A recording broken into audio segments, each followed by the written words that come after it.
오늘 계시록 1장을 띄겠는데요. 그런 관점에서 계시록을 본다면 굳게 닫힌 계시록이 열리게 될 것입니다. 정말 흥미진진한 일화가 됩니다. 계시록 1장 17절 한번 읽어보겠습니다. 내가 볼 때에 그 발 앞에 엎드러져 죽은 자같이 되매 그가 오른손을 내게 얹고 가라사대 두려워 말라 나는 처음이요 나중이니. 예, 사도 요한이가 영광스러운 주님을 뵙는 순간에 얼마나 변화체가 아닌 그가 얼마나 두렵겠어요. 그래서 죽은 듯이 엎드려져 있었을 때에, 죽은 것 같이 엎드려져 있을 때에 주님이 오른손으로 내게 얹고 가라사대 두려워 말라 라고 위로를 주신 거예요. 절대 두려워 말라 요한아 나는 처음이요 나중이니 이렇게 말씀을 해 주셨다는 거예요. 그런데 이사야 41장 10절에 보게 되면은 두려워 말라 내가 너와 함께 함이니라 놀라지 말라 나는 내 하나님이 됨이니라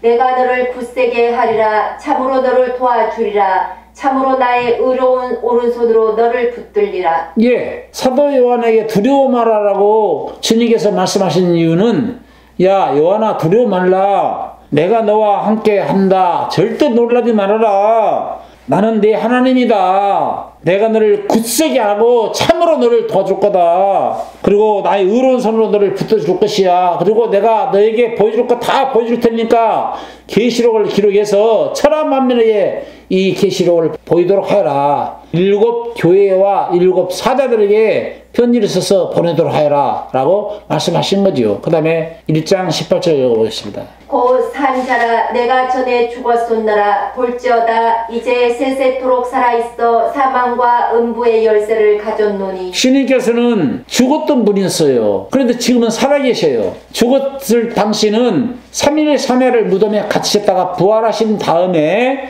그리고 밤모섬에 오도록 해서 밤모섬에서 살아서 역사하시는 주님께서 요한에게 하늘의 영광스러운 세계를 다 보여주신 것이고 그리고 주님에게만이 사망과 음부의 열쇠를 가졌다라고 말씀하고 계시는 거예요. 그러니까 우리 주님은 사람을 살리실 수도 있고 사람을 죽이실 수도 있는 권세가 있고 능력이 있으신 분이라는 거죠. 여기서 우리가 누가복음 12장 5절을 한번 찾아 읽어보고 넘어가겠습니다. 마땅히 두려워할 자를 내가 너희에게 보이리니 곧 죽인 후에 또한 지옥에 던져넣는 권세 있는 그를 두려워하라. 주님은 죽인 후에 사람을 죽이기까지 해요. 평상시 주님이 너희가 살기 위해서 생명을 택하라고 신명기 3장에 생사벽을 주관하고 계신 분이라고 말하면서 너희가 살기 위해서 생명을 택하라. 구약 4,000년 신약 2,000년 동안 외쳐왔어요. 살기 위해서 생명을 택하라고 복음을 선지자 입을 통해서 복음을 전파하셨고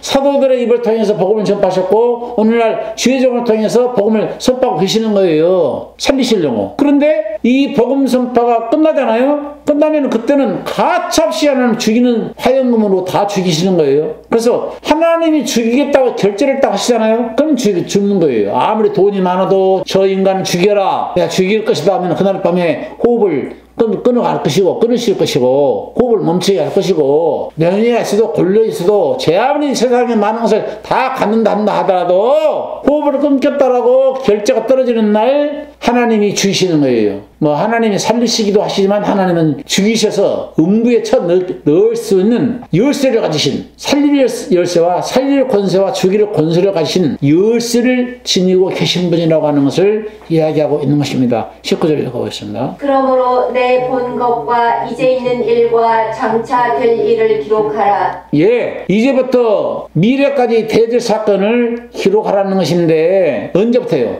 AD 33년에 예수님 십자가에 못 박히셨잖아요. 그리고 올라가셨지 않았습니까? 그러니까 약 AD 35년서부터 요한계시록 이 AD 98년에 기록했는데 계시록이 완성이 됐는데요. 35년서부터 지금 세계가 쭉 이루어진 일들을 말하는 거예요.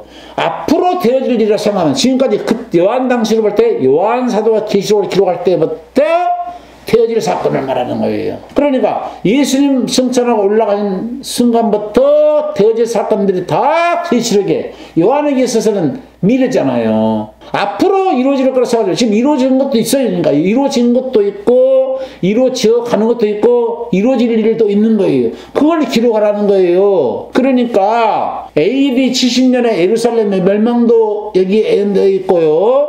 AD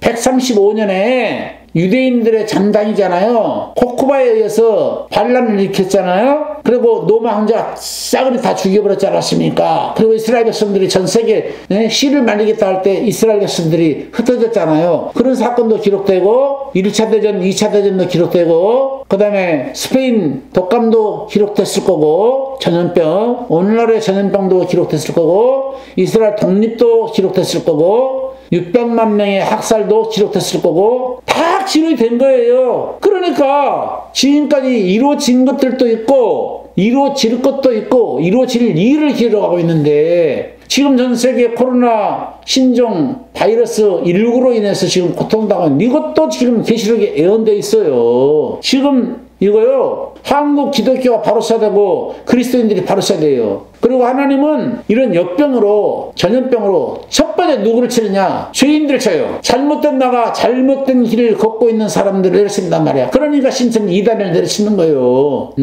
그리고 불신자를 내려치는 거고 참 하나님의 그리스도인은 잘 안 쳐요. 지키신단 말이에요. 이게 참 그리스도인이라고 말하는 사람이 이런 역병에서 고통을 당한다면 해결을 해야 돼요. 그래 치료가 받습니다. 이거 명심해야 되는 거예요. 하나님이 특별 보호 아래 있는 사람 누구냐? 피발림을 받았던 이스라엘 백성들이겠잖아요. 오늘날도 안과 박이 우리의 양심의 안과 밖에 피발림이 이루어진 사람은 하나님이 페트라 속으로 보호를 하시는 겁니다. 그러므로 지금 한국에 지금 코로나19로 인해서 어려움 당하지 않는 그리스도인이 있다고 한다면 하나님이 지켜주심을 믿고 하나님 앞에 감사하세요. 감사할 수 있게 되기를 바랍니다. 그리고 한국 교회가 진정으로 회개를 해야 돼요. 회개. 다음에 이러세요. 내 본 것은 내 오른손에 7별의 비밀과 7 금촛대라. 7별은 7 교회의 사자요 7 촛대는 7 교회니라. 그러니까 계시록은 뭐에 관한 얘기예요? 7 별에 관한 이야기고 7 교회에 관한 얘기를 지금 이야기하고 있는 거예요. 하나님의 중심이 어디에 모였을까요? 하나님의 관심사가 어디에 모였냐고요? 세상 교회, 어떤 세상 잡당들의 모임에 관심이 있을까요? 거기는 수혜치를 같이 걷는 사람들의 모임에는 관심이 없으세요. 우리 하나님의 관심사는 하나님의 교회에 관심 있는 거고 하나님의 교회가 빛을 발하고 있는지 잘못된 일을 가고 있는지 올바른 일을 가고 있는지 거기에 포커스가 맞춰져 있는 거고 7 교회를 다스리고 있는 7 별에게 포커스가 맞춰져 있는 거예요. 거기에 관심이 있어요. 그러니까 오늘날 7 교회는 전 세계 교회를 일컬어서 말하는 거고 7 별은 7 교회 사자인데 전 세계에 흩어져 있는 목회자를 말하는 것인데 목회자들이 바른 길을 걷고 있는 것인지 잘못된 비진리의 길을 걷고 있는 것인지 불꽃 같은 눈동자를 다 곁들여 보고 계십니다.